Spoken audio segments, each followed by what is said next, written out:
அலைக்கும் வரஹ்மத்துல்லாஹி வபரகாத்துஹு. அன்பு உறவுகளே, ஒரு ஒரு இனிய தருணத்தை அல்லாஹ் எனக்கு வழங்கியிருக்கிறான். இஷா தொழுகைக்கு ஒரு பள்ளிக்கு செல்லும் பொழுது சகோதரர் சயீத் அஹ்மத் அவர்கள் இருந்தார்கள். அவர்களோடு பேசுகின்ற அந்த ஒரு அழகான தருணத்தை அல்லாஹ் எனக்கு அமைத்து கொடுத்தான்.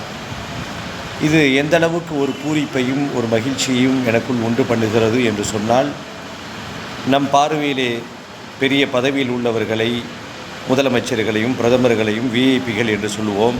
அதெல்லாம் கால் தூசிக்கு சமம். ஒரு முக்கியமான விஐபியை சந்திக்கக்கூடிய வாய்ப்பை அல்லாஹ் கொடுத்திருக்கிறான். காரணம் என்னென்னா,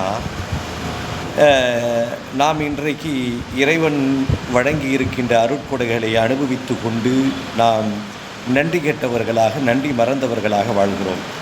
இறைவன் எனக்கு என்ன கொடுத்துருக்கிறான், எனக்கு அது கொடுக்கல, இது கொடுக்கலன்னு நிறைய புலம்பி தள்ளுகிறோம். இதோ இந்த சகோதரர் சயீத் அஹ்மத் 5 வயதில் இவருக்கு பார்வை பறி போயிருக்கிறது. அல்லாஹ் அவருக்கு அருள் புரியட்டும். அல்லாஹ் அவருக்கு எல்லா நலன்களையும் வழங்கட்டும். அவர்களை பெற்றெடுத்த தாயுக்கும் கண்ணு தெரியாது. ஒரு சகோதரர் சகோதரி, இப்படியாக ஒரு அழகான குடும்பத்திலே இவர் ஒரு பெரும் சவாலை மேற்கொண்டு, கொஞ்சம் யோசிச்சு பாருங்கள், 5 வயதில் பார்வை பறி போய் அந்த குழந்தை எப்படியெல்லாம் வளர்க்கப்பட்டிருக்கும். தாயில் கண் தெரியாத தாய், அதற்கு மத்தியிலே இந்த குழந்தை வளர்ந்தது, குர்ஆனை மனனம் செய்தது, ஹாஃபிலானது. இன்றைக்கு ஒரு பள்ளியிலே அவர் ஒரு நிம்மதிக்காக வேண்டி தொழ வைத்து கொண்டிருக்கிறார். அல்லாஹ் இவருக்கு சொந்த வீடெல்லாம் கொடுத்து கண்ணியப்படுத்தி வைத்திருக்கிறான். காயல் பட்டணத்தை சார்ந்த இந்த சகோதரர்.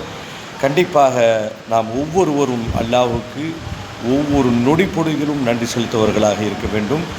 இவர் மனம் தளராமல் ஹாஃபிலாக இருக்கிறார். அழகான முறையிலே கிராத் உதவும் செய்கிறார். ஏதோ உங்களுக்காக உங்கள் மனம் குளிரச் செய்கின்ற அந்த சயீத் அஹ்மத் அவர்கள் ஒரு சில வசனங்களை உங்களுக்கு முன்பாக ஓதி காமிப்பார். ஒரு நல்ல எண்ணத்திற்காக வேண்டி இது பதிவு செய்யப்படுகிறது. எந்த காரணத்தை கொண்டும் அன்பு உறவுகளே, எனக்கு இறைவன் இதை கொடுக்கல அதை கொடுக்கலன்னு புலம்பாதீர்கள்.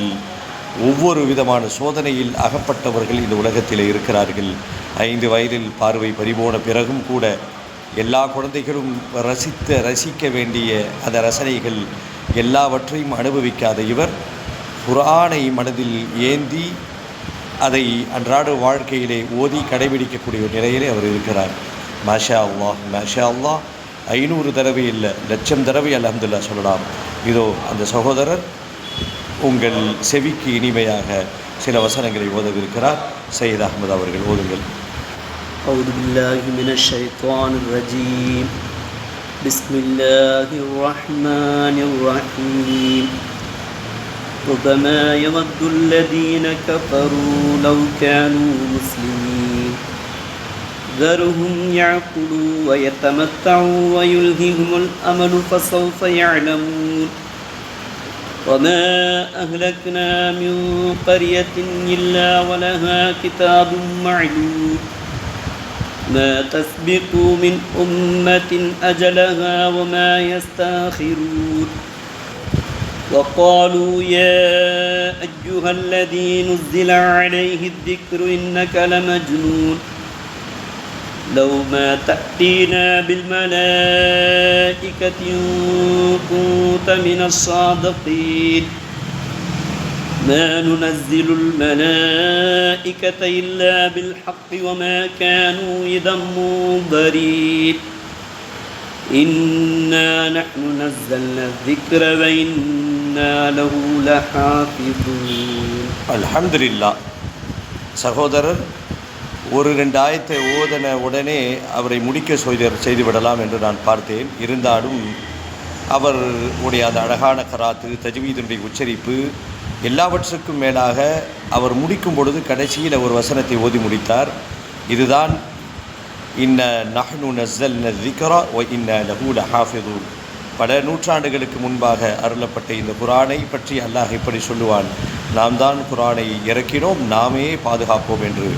ஆம் அன்பு உறவுகளே, பார்வையில்லை என்று சொன்னாலும் ஈமானிய பார்வை கொண்டு குர்ஆனை சுமந்த ஒரு அற்புதமான மனிதராக இவர் இருக்கிறார். உங்களில் யாராவது குர்ஆன் ஓத தெரியாமல் இருந்தால் நீங்கள் வெட்கப்பட்டு குர்ஆன் ஓத கற்றுக்கொள்ளுங்கள். இவருக்கு குர்ஆனை மனப்பாடம் செய்யணும்னு எந்த அவசியமும் இல்லை, அல்லாஹ் கேட்கவும் மாட்டான். ஆனால் குர்ஆனை மனனம் செய்திருக்கிறார், அழகான ஒரு வாழ்க்கையை வாழ்ந்து கொண்டிருக்கிறார். நீங்கள் பொறாமைப்படுவதாக இருந்தால் இவரை பார்த்து பொறாமைப்படுங்கள். அல்லாஹ் நம் அனைவரையும் நிலவிலே ஒன்று சேர்ப்பானாக. நம்ம எண்ணங்களை அல்லாஹ் கபூலாக்குவானாக. அஸ்ஸலாமு அலைக்கும் வரஹ்மத்துல்லாஹி வபரகாத்துஹு.